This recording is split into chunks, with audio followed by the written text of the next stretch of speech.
Les Alpes du Sud possèdent beaucoup d'attraits.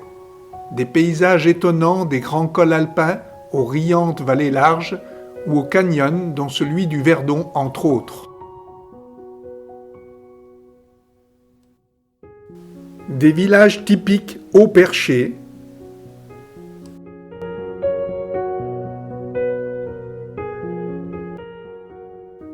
des stations modernes avec leurs domaines skiables. Mais ce que j'apprécie particulièrement, c'est l'ensoleillement et la lumière particulière de ce coin de France.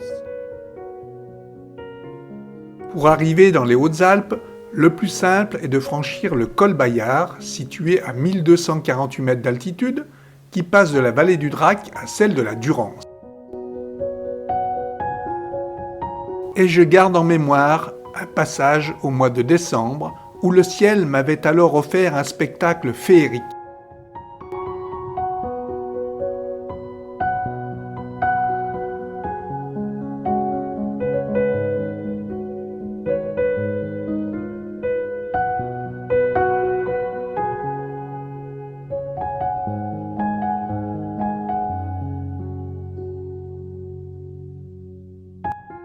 Mais je préfère, et de loin, emprunter une route plus spectaculaire depuis la Maurienne.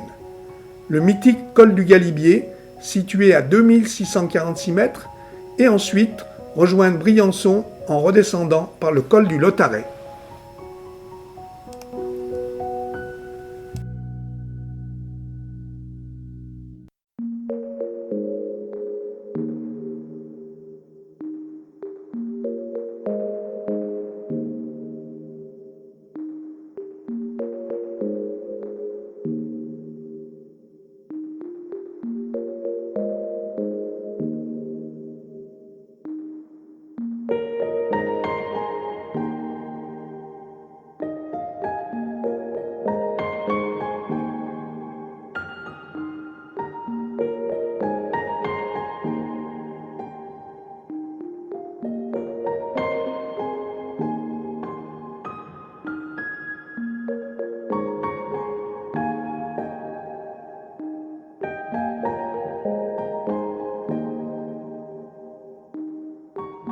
En été, du Lautaret, petit crochet par le village de la Grave et monté au téléphérique de la Meige à 3173 mètres d'altitude au pied du glacier de la Girose qui nous offre alors un panorama d'exception.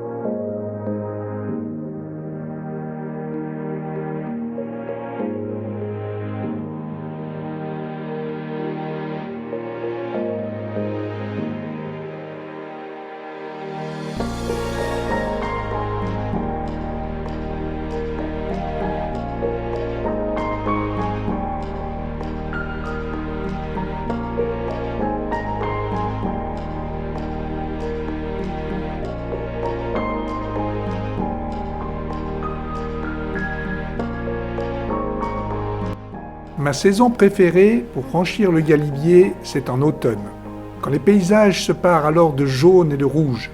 Tout devient alors encore plus grandiose.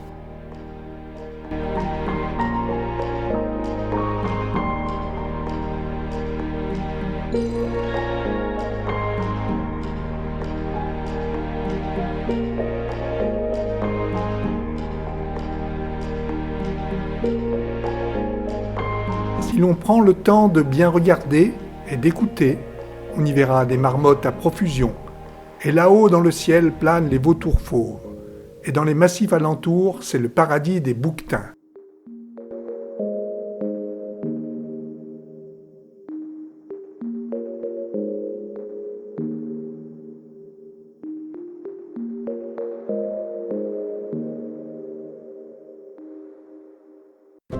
En route maintenant pour Briançon, en empruntant la descente du col du Lautaret. Chaque fois que je fais cette route, c'est toujours le même émerveillement.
Autre panorama intéressant depuis Serre Chevalier en montant au téléphérique de Chantemerle qui nous offre une splendide vue sur le Pelvoux et la barre des Écrins.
Nous voilà à Briançon, situé à 1326 mètres d'altitude et classé depuis le 7 juillet 2008 au patrimoine mondial de l'UNESCO, aux côtés des 11 autres lieux du réseau des sites majeurs de Vauban. La vieille ville possède un charme indéniable.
Tous les environs de Briançon sont propices à la randonnée, bien sûr, été comme hiver.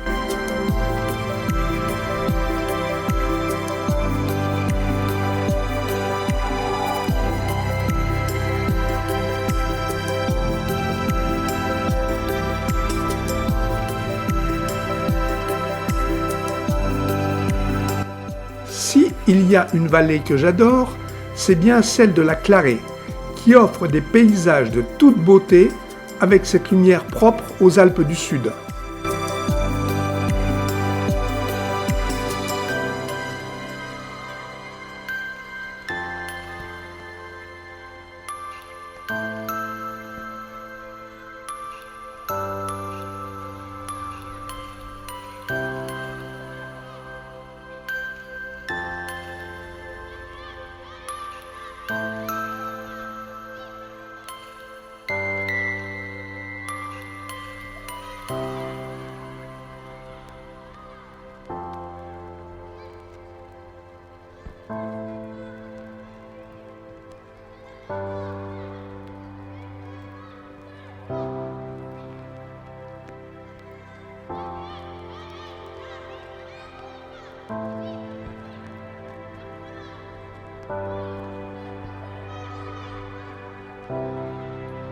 Joyau de la vallée de la Clarée, la montée pédestre au lac Laramont et lac des Serpents restera à tout jamais dans votre mémoire.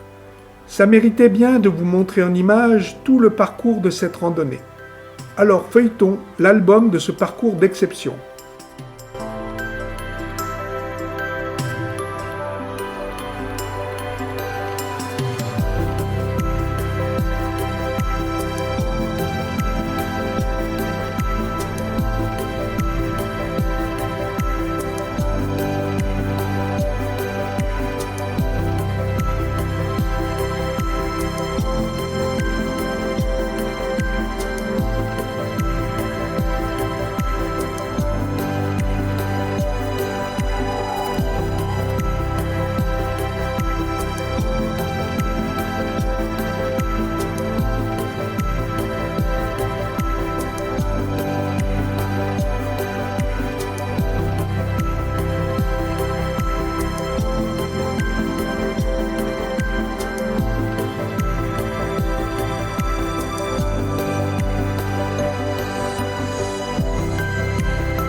À partir de Château-Queyras, je vous emmène découvrir un autre col mythique, celui de l'Izoard. Culminant à 2362 mètres, il est fréquemment emprunté par le Tour de France cycliste et réputé pour le lieu appelé Casse déserte sur le versant méridional. Il s'agit d'une zone extrêmement rocailleuse que certains décrivent comme lunaire.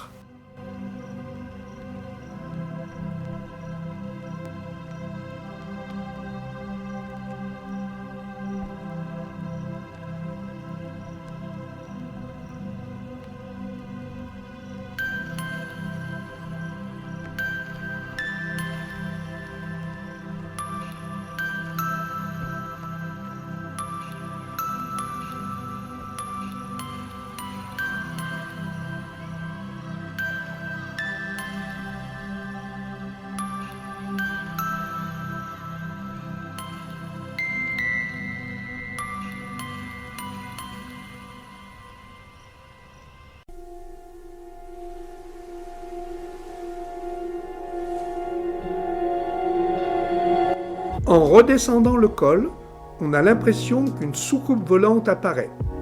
Mais ce n'est qu'un nuage lenticulaire. Dommage, puisque le lieu est lunaire d'après certains.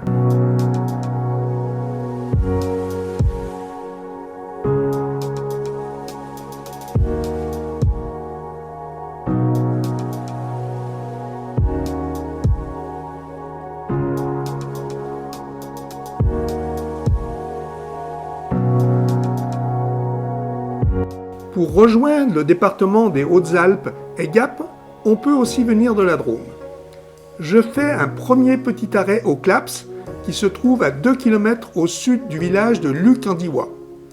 C'est un site né de l'écroulement d'un flanc de montagne du pic de Luc.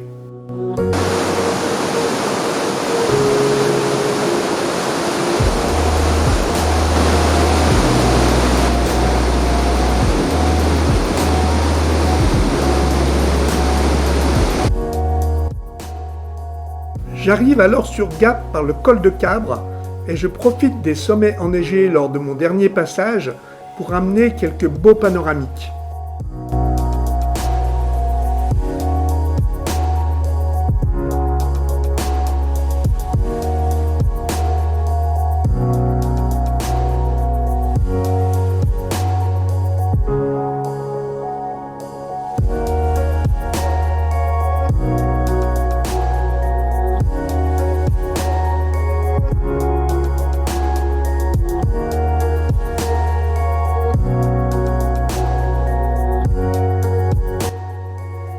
Je vais souvent du côté du barrage et lac de Serponçon, un coin que j'adore, et le longe souvent aussi en direction de Barcelonnette.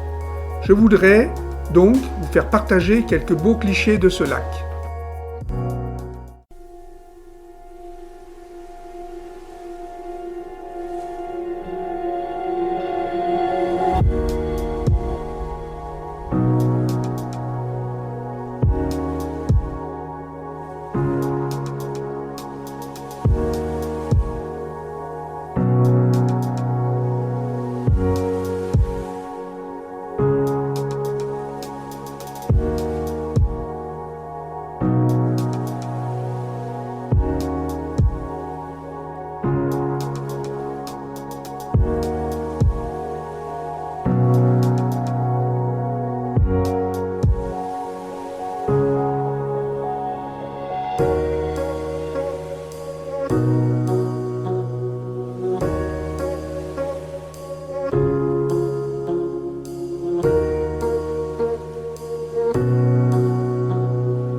J'aurais pu vous montrer encore beaucoup de beaux coins des Hautes-Alpes. Et avant de terminer ce diaporama, dernier petit tour vers le plus haut col des Alpes, la Bonnette, ou Rastafon, à 2715 mètres d'altitude. Quand je l'ai franchi, fin septembre, j'étais seul au monde ce jour-là. Pas de touristes en vue à cette époque. Et la visibilité était ce jour-là parfaite.